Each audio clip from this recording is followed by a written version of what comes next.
여러분 오늘 히브리서 5장 1절에서 10절까지 말씀을 가지고 영적 대제사장 되시는 예수님이라는 제목으로 같이 함께 말씀을 나누기 원합니다. 오늘 말씀을 보면 히브리서 기자가 대제사장에 관한 설명을 하고 있는 것을 볼 수 있습니다. 히브리서 기자가 대제사장에 대해서 설명하고 있는 이유는요, 당시 유대교의 수장이 대제사장이었기 때문에 그렇습니다. 이 히브리서가 기록되는 목적이 유대인들이 유대교에서 기독교 신앙으로 개종했다가 핍박이랑 또 환난, 그리고 또 계속해서 유대교의 어떤 그런 가르침을 따르고자 하는 그런 미혹들이 있어서 그래서 다시 유대교로 넘어가려고 하는, 신앙을 버리고 유대교로 돌아가려고 하는 그런 모습들을 미연에 방지하기 위해서, 그걸 이제 막기 위해서 이 히브리서를 기록했다라고 했잖아요.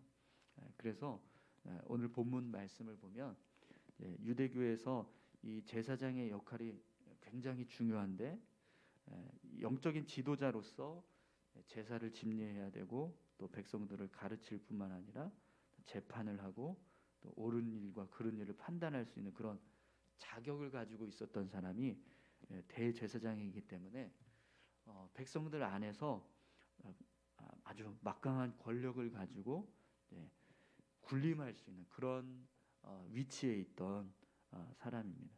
그런 이 대제사장이 결국에는 이제 섬김의 대상이 되는 모습을 우리가 볼 수 있습니다. 그래서 우리 신약의 말씀들을 보면, 특히 이제 복음서를 보면 당시 대제사장의 그 위세가 얼마나 대단했는지를 우리가 잘 알 수 있죠.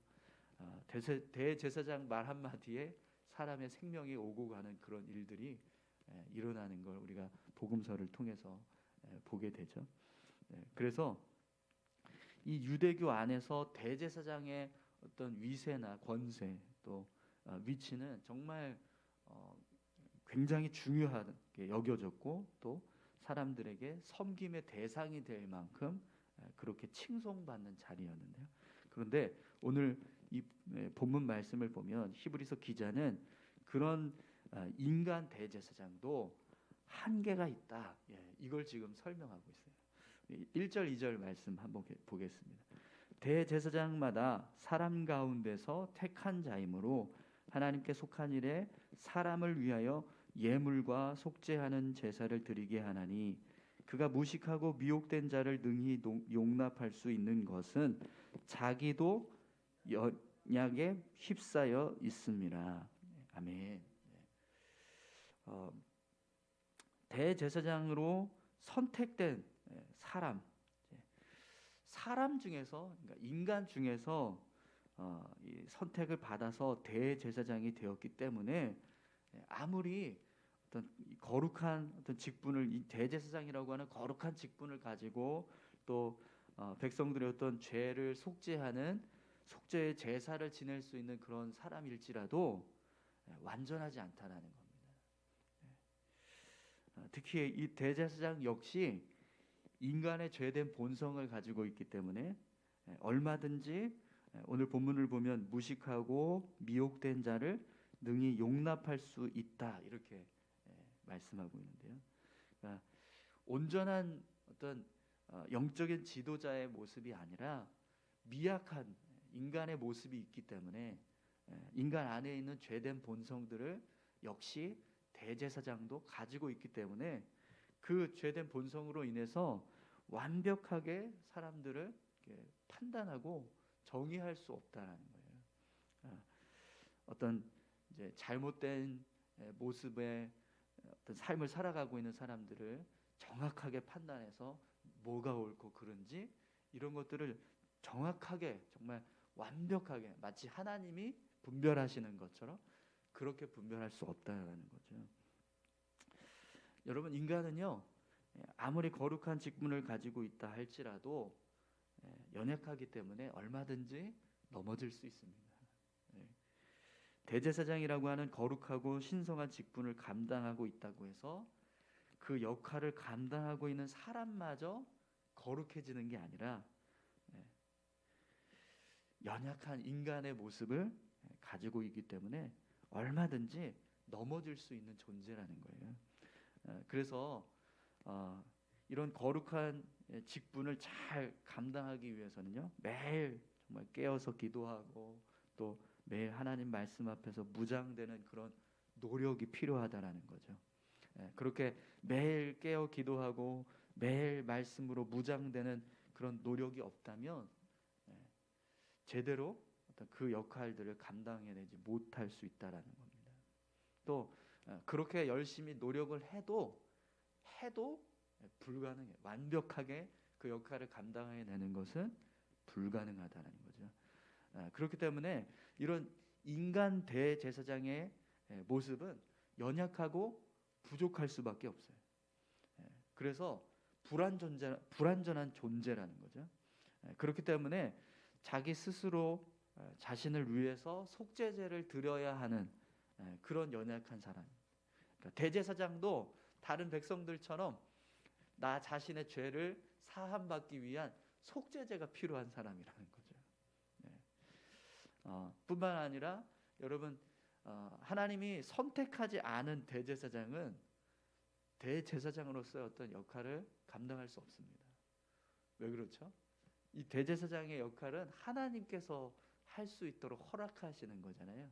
그렇기 때문에 어떤 직분이 주어졌다라고 해서 대제사장이라는 타이틀을 걸고 있다고 해서 그래서 그 역할을 제대로 감당하는 게 아니라 하나님이 그 사람에게 그 역할을 감당할 수 있는 어떤 영적인 권한을 부어 주셔야지만 그 역할을 제대로 감당하게 되겠죠.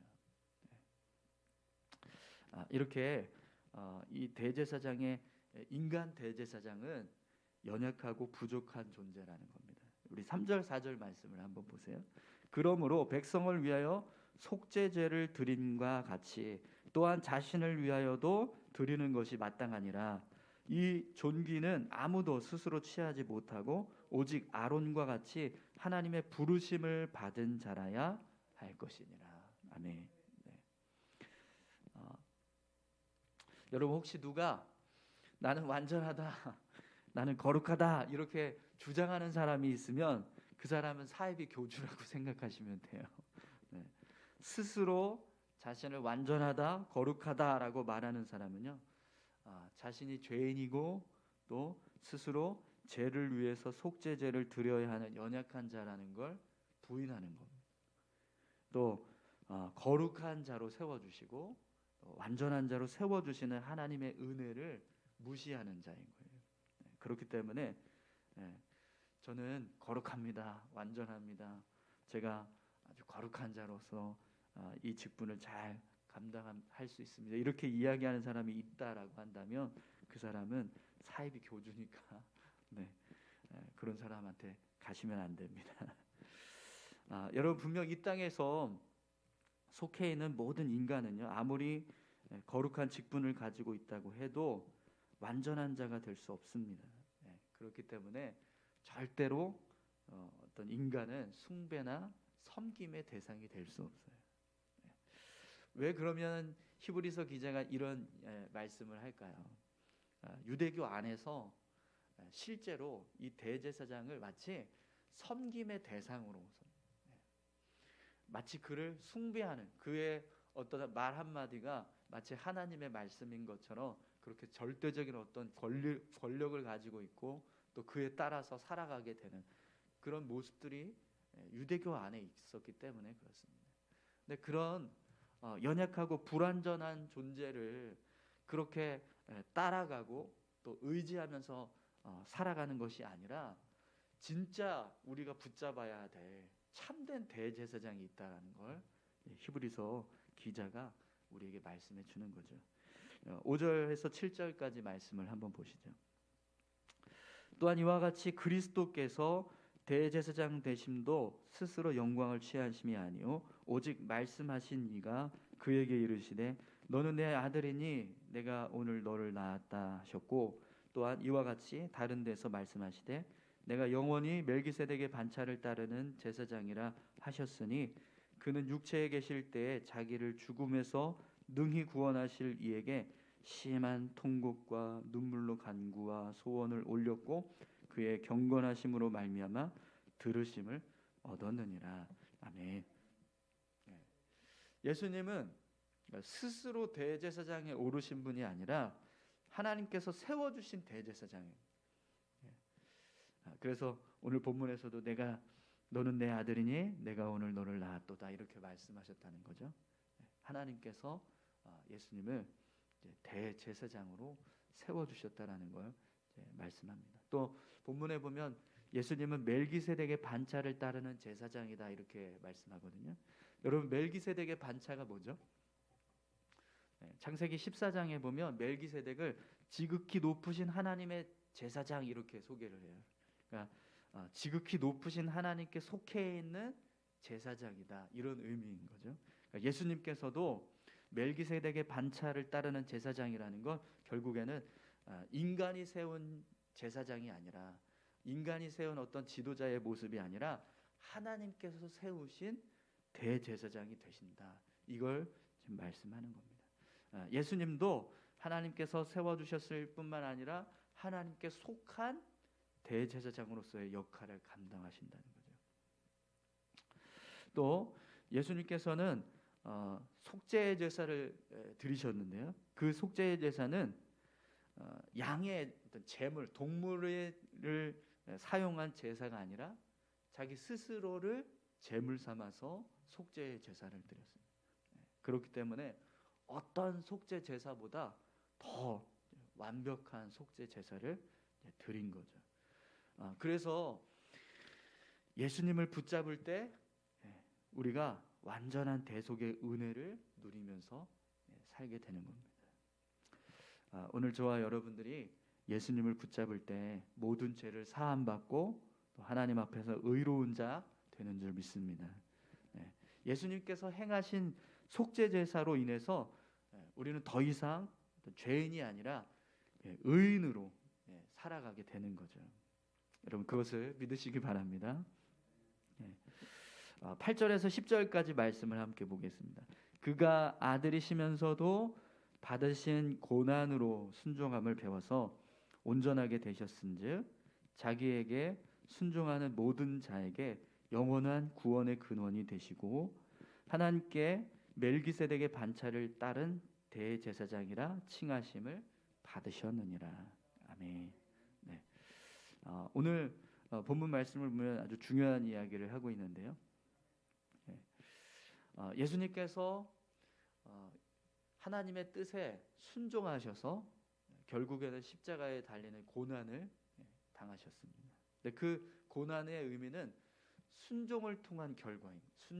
예수님이 하나님 말씀에 순종함으로 이런 일을 행하셨다라는 거죠. 그래서 그 십자가의 고난을 통한 결과는 영원한 구원의 근원이 되셨다. 영원한 구원의 근원 뭘까요? 모든 사람들의 죄를 사하고 구원하실 수 있는 구원자로 세워주셨다라는 거예요. 그런데 여러분 중요한 게 있어요. 이 구원자로 세워주신 예수님의 그 구원이 이제 결국에는 우리에게 흘러가야 되잖아요. 그죠? 우리가 받아야 되는 구원인 거잖아요. 예수님은 우리를 구원하시기 위해서 그런 구원의 어떤 근원이 되셨단 말이죠. 그런데 그 구원의 근원 되신 예수님께서 우리에게 구원을 허락하실 때에 그 방법이 뭐냐면 똑같이 순종이라는 거예요. 예수님께서 하나님 말씀에 순종하셔서 십자가에 달리셨던 것과 같이 우리도 예수님께서 구원의 근원이 되신다는 것을 믿고 그분 앞에 순종하면 우리에게 그 구원을 허락해 주신다 이렇게 말씀하신다는 거죠. 네. 할렐루야. 네. 그렇기 때문에 여러분 우리가 주님의 말씀 앞에 늘 순종하는 삶을 살아야 될 줄로 믿습니다.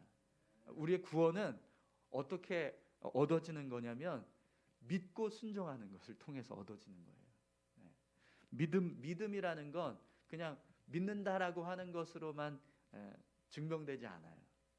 믿음은 믿고 그것을 따라 걸어가는 모습이 있을 때 진짜 그 믿음이 확실하게 보여지는 겁니다. 그렇기 때문에 믿음은요, 그냥 믿는다가 아니라 믿고 순종한다. 오늘 저와 여러분들이요, 십자가에 달려 죽으신 예수님의 이 고난이 우리의 죄를 사하는 속죄의 은혜라는 것을 믿으시기 바랍니다. 그리고 그 사실을 믿고 순종해서 삶을 살아갈 때 우리에게도 구원의 은혜가 허락되는 줄 믿습니다. 그렇다면 여러분, 오늘 저와 여러분들이 그런 구원의 은혜의 삶을 살아가기 위해서 어떻게 해야 될까요? 우리가 더 우리의 영원한 대제사장이 되시는 예수님을 붙들고 또 그분이 우리에게 말씀하시는 가르침대로 믿음의 삶을 온전히 살아가야 될 줄로 믿습니다.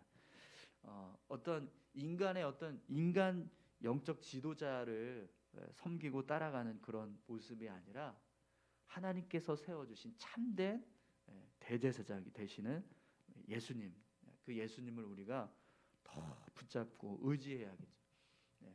그래야 우리에게 참된 구원의 은혜가 부어지게 되는 거예요. 그걸 믿음으로 살아가는 저와 여러분들의 삶이 되셨으면 좋겠습니다. 매일매일 삶 속에 내가 살아가는 삶의 모습이 예수님을 붙잡고 믿음으로 살아가는 것인가 한번 점검해 보시기 바랍니다. 내 삶에 예수님께서 정말 대제사장이 되고 계신가, 주인 되고 계신가, 그분 앞에 내가 순종하면서 삶을 살아가고 있는가, 여러분 같이 함께 생각하시면서 우리 다 같이 함께 기도할까요? 우리 함께 기도하실 때 영원한 대제사장 되시는 예수님을 하나님 붙잡게 하여 주시옵소서. 우리가 예수님의 그 순종을 본받아서 우리도 예수님을 따라서 순종하는 삶을 살게 하시고 또 우리에게 허락하신 구원의 은혜를 허락받는 우리 모두가 되게 해달라고 우리 다 같이 함께 기도하시겠습니다. 아버지 하나님 감사합니다. 믿음의 삶을 살아가는 것 하나님 더 열심히 예수님을 붙잡고 예수님께서 살아가셨던 모습